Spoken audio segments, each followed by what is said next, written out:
All right, ladies and gentlemen, welcome back to the channel. Tonight we are going to be talking about the New York Giants.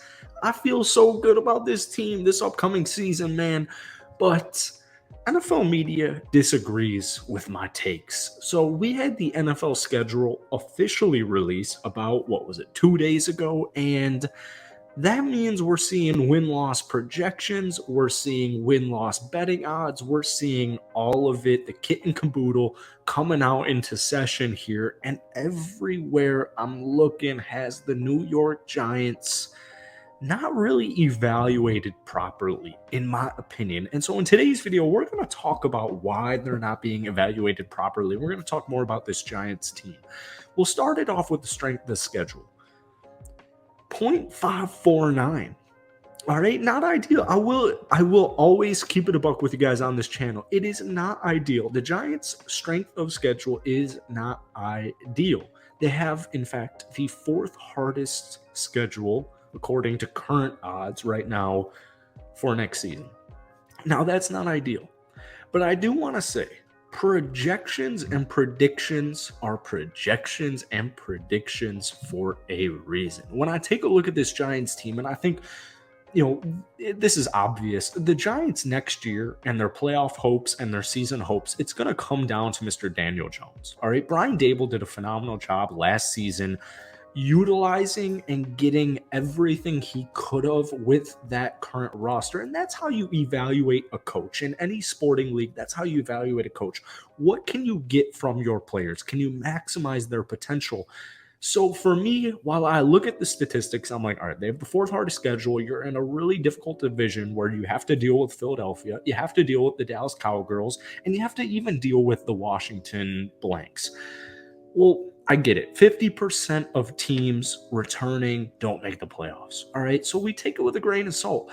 But when I look deeper and I look away from statistics and I think to myself, all right, you have Brian Dable, you have Wink Martindale, you had a phenomenal offseason, including free agency and including the NFL draft, and you're hoping and expecting the continual development and progression of your current players and your current roster.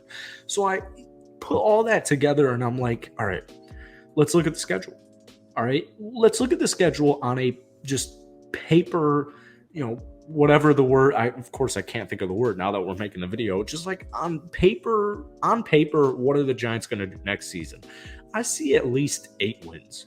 At least 8 wins. So then we look into projected and predicted win-loss ratio, or totals rather. Everywhere is putting the Giants at 8 or 7.5, and everybody is taking the Giants with a less than 8 win prediction. I disagree. So before we get any further into tonight's video, if you guys enjoy it, be sure to hit that like button, hit that sub button. Giants fans, you're changing my life video by video. I have had so much fun covering this team this offseason. Seriously, you guys are blessing my entire life. And I appreciate you guys and love you guys so much. And I can't wait for the Giants' upcoming season. All right. If we get this video to 300 likes, that would mean the world to me. Giants fans, seriously, I love you guys so much. We'll talk about it more at the end of the video. But rather, let's get into the content here. So I take a look at the Giants offseason. We've talked about the Giants offseason time and time again on this channel. Darren Waller. All right, the big if is, do the Giants have a solidified wide receiver 1? Well, to me, if Darren Waller is healthy, he's wide receiver 1. He is a phenomenal tight end talent when he is healthy. But I get it. It's a big what if. You could say that about every player in the league. Personally, I'm going to gamble on Darren Waller just like the Giants did. Paris Campbell, Jamison Crowder, welcome to the Giants. Jalen Hyatt, welcome to the Giants. All right, so let's get into the biggest factor, quarterback position. What did Brian Dable and Daniel Jones do last season? Well, I'll tell you.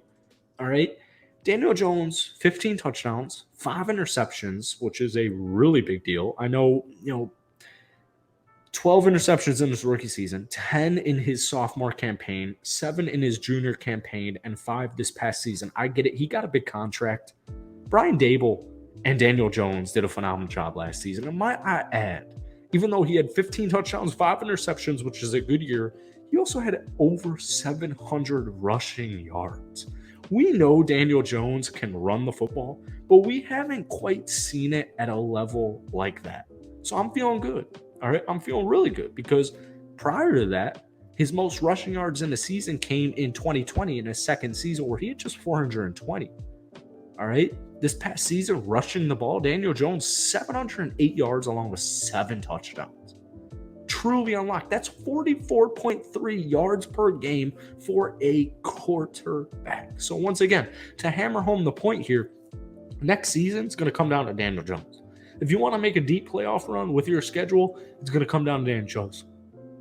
And personally, I'm going to bet on DJ and I'm going to bet on Brian Daboll for making the most out of what they have because, obviously the Giants last season, you won a playoff game against Minnesota, and I seriously think Minnesota just they got cemented as frauds, and I understand it. I'm a Packers fan. I get it. The Vikings are frauds. We understand this. Kirk Cousins, peace, sitting down. This is something Bears fans, my home state of Illinois, more specifically Chicago, the chance break out every Vikings game, every Vikings-Bears game. Kirk Cousins, peace, sitting down. I get it. You still took down the NFC North leader in the Minnesota Vikings. I don't think that should be non-accounted for, all right? I think it should be given credit. Now, I will say, the Giants season starts off relatively difficult. So we're going to know right away what this Giants team is made of. 5 of New York's first 6 opponents made the playoffs last year. And in fact, 3 of the 5 games are on the road. You have San Francisco in week 3. You have Seattle in week 4. You have Miami in week 5. You have Buffalo in week 6. It's difficult. All right. It's not easy.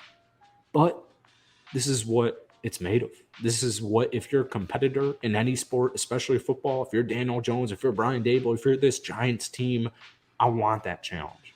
All right. I really, really want that challenge. The Giants, in fact, have 6 primetime football games. But I'm looking at the offseason moves, more specifically on the offensive end. Darren Waller, Paris Campbell, draft pick John Michael Schmitz, day 1 starter at the center position, and Jalen Hyatt, they're going to help take this Giants team. They're going to help get them more versatile. They're going to help get that Brian Daboll-led team more creative, right? All right, defensively, the rush defense was the flaw last year for the Giants. And I'm looking at it and I'm like, everywhere I'm reading right now is saying they didn't address it enough. And I'm like, to me, Bobby Okereke and Raheem Nunez-Roches help bolster your rush defense to middle the pack. All right.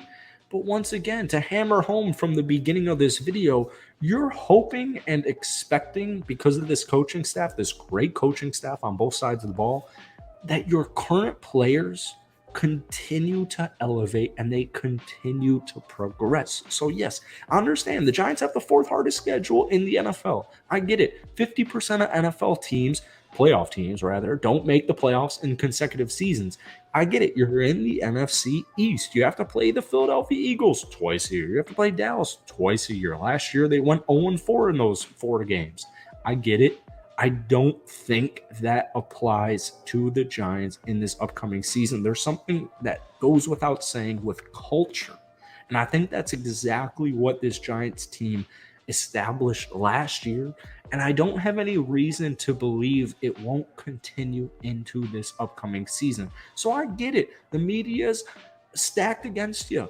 Fans are stacked against you. Non-Giants fans are stacked against you. I get it.